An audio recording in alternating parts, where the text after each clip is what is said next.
Your battery is dying faster than it needs to, not because it's defective, but because of a handful of everyday habits. So I went into the actual research. The manufacturer data, the peer-reviewed studies, and a dataset of 22,000 real electric cars. And I pulled out the real numbers. No myths, no clickbait life hacks. Just what actually kills a lithium battery and exactly how much each thing costs you. By the end, you'll know the few free changes that can nearly double how long your battery lasts. Let's get into it. Let's start with good news, because it's genuinely not all doom. This is real-world data from over 22,000 electric vehicles across 21 different models. On average, their batteries lose about 2.3% of capacity per year. That means after 8 years, the average pack still holds around 82% of its original range. Tesla's own report shows their long-range cars keep about 85% even after 200,000 miles. So modern batteries last far longer than most people fear. But now look closer at that same data, because this is the whole point. The cars that mostly charged slowly lost about 1.5% a year. The cars that leaned on hard, high-power fast charging lost about 3%. Same battery, double the aging, purely from how they were treated. That gap, the difference between a battery lasting 15 years or 7, is almost entirely in your hands. So let's break down exactly what drives it. Killer number 1, and the biggest one you actually control, is heat. A lithium battery ages through slow chemical reactions inside it, and like almost all chemistry, those reactions speed up when it gets hot. Now, you'll often hear that every 10 degrees Celsius doubles the aging rate. I want to be honest with you. That's a rule of thumb, not a law of physics.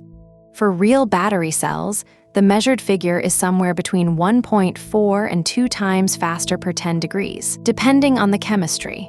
But the direction is not in doubt, and the hard numbers are stark. A battery stored full for 1 year stays at about 80% capacity at a cool 25 degrees. At 40 degrees, think a phone on a car dashboard in summer, it drops to 65%. And at 60 degrees, it loses that much in just 3 months. Heat is the number 1 killer of batteries, full stop. So the single best thing you can do is keep them cool. Don't leave your phone baking on a hot dashboard. And if you can, park your EV in the shade or a garage in summer. Killer number 2 is how full you let it sit. And this might be the single most useful chart in this entire video, so let it sink in. A battery left sitting at 100% charge for a year loses about 20% of its capacity. The exact same battery, left sitting at around 40%, loses only about 4%. That is a 5-fold difference, from nothing but the charge level it rests at. But here is the detail that actually matters for your daily life. The damage comes from the time it spends full, not from briefly touching 100%. So charging all the way up right before a road trip, totally fine. Leaving your phone plugged in at 100% all night, every single night for years, that's what quietly wears it out. So if your phone or car has an 80% charge limit or an optimized charging setting, this is your sign to turn it on today. So why 80%? Why does that specific number keep coming up? It's not marketing. It comes straight out of the electrochemistry from a real published study.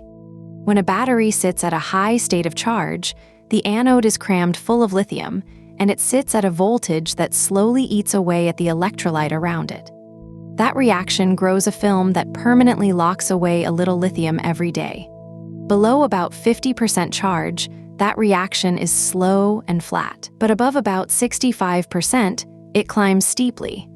So keeping your battery in a rough 20 to 80% window keeps it in the calm zone, out of that high-stress region.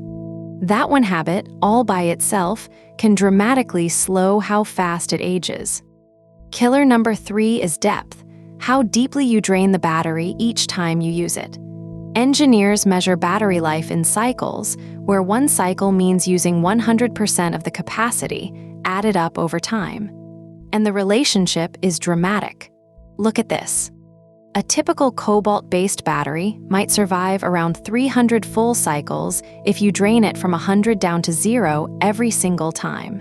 But if you only use the middle chunk, say draining just 20% before topping up, that same battery can last several thousand cycles. Shallow, frequent top-ups are far, far gentler than deep drains to empty. This is exactly why a newer iPhone is now rated for 1,000 cycles where older ones were rated for 500. And it's why the cheaper LFP batteries, shown here in green, can last many times longer than standard ones. The lesson is simple.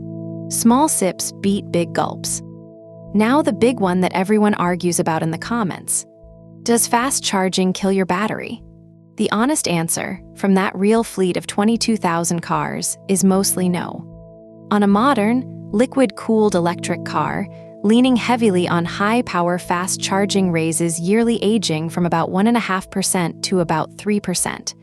So it does matter over the long run, but it's not the disaster people claim, and for the occasional road trip, it's negligible. On phones, fast versus slow charging is basically a rounding error for battery health. But there is one charging habit that genuinely wrecks a battery, and almost nobody talks about it. Fast charging it while it's cold. When you force a lot of current into a cold cell, the lithium can't tuck into the anode fast enough, so it plates out as metal on the surface, and that lithium is gone forever. In one study, fast charging at freezing temperatures cut cycle life by more than half, from about 300 cycles down to 130. Same charger, same battery, just cold. So in winter, let your car warm up or precondition the battery before you hit a fast charger. Now let me quickly kill 3 myths because you've probably heard all of them. Myth 1, you need to drain your battery to 0 to recalibrate it. No, that advice is left over from old nickel batteries. On lithium, deep draining actively damages the cell. Myth 2, leaving it plugged in overnight overcharges it. Also no, the charger stops the moment it hits 100%. The problem was never overcharging, it's the hours it then spends sitting full. And myth 3, closing your background apps saves your battery. That only changes how fast it drains today. It does nothing for the long-term health of the cell. And one genuinely useful tip most people get wrong. If you're ever storing a device or a spare battery or an e-bike over winter, do not store it full and do not store it empty. Charge it to about 50% and keep it somewhere cool. A battery stored at 50% in a cool room can sit for a year and barely lose a thing. The same battery stored full in the heat can be permanently damaged in months. 50% and cool is the magic storage combination. A couple of important exceptions, because the chemistry genuinely changes the rules. If your car has an LFP battery, and a lot of cheaper new EVs now do, most of what I just said about charge level flips. LFP barely cares about sitting full or draining deep, which is exactly why manufacturers tell you to charge those cars to 100%. For LFP, heat and fast charging matter far more than how full it sits. And for phones, the newest generation is genuinely tougher. So before you obsess over any of this, take 30 seconds to check what chemistry and what cycle rating you actually have. So let's put every number together. Here is the same battery over 8 years with good habits versus bad. Good habits, keeping it in a 20 to 80% window, keeping it cool, slow charging day to day, and never fast charging it cold, can leave you at around 90% capacity after 8 full years. Bad habits, sitting at 100%, getting hot and heavy fast charging, and you're down in the mid-70s in the same time. That is the difference between a battery that still feels fine after a decade and one that's visibly tired in 5 years. And here's the beautiful part. Not one of these habits costs you a single dollar. They just cost a little bit of attention. So here's your simple checklist. Keep it cool, that's the big one. Don't leave it sitting full. Aim for 20 to 80% window day to day. Take small sips instead of deep drains to empty. And never, ever fast charge a cold battery. Do those 5 things and you genuinely can push your battery's life dramatically longer. Every single number in this video came from real published studies and real-world fleet data, all linked in the description, not from myths or guesswork. If you want more battery science backed by real data and real simulations,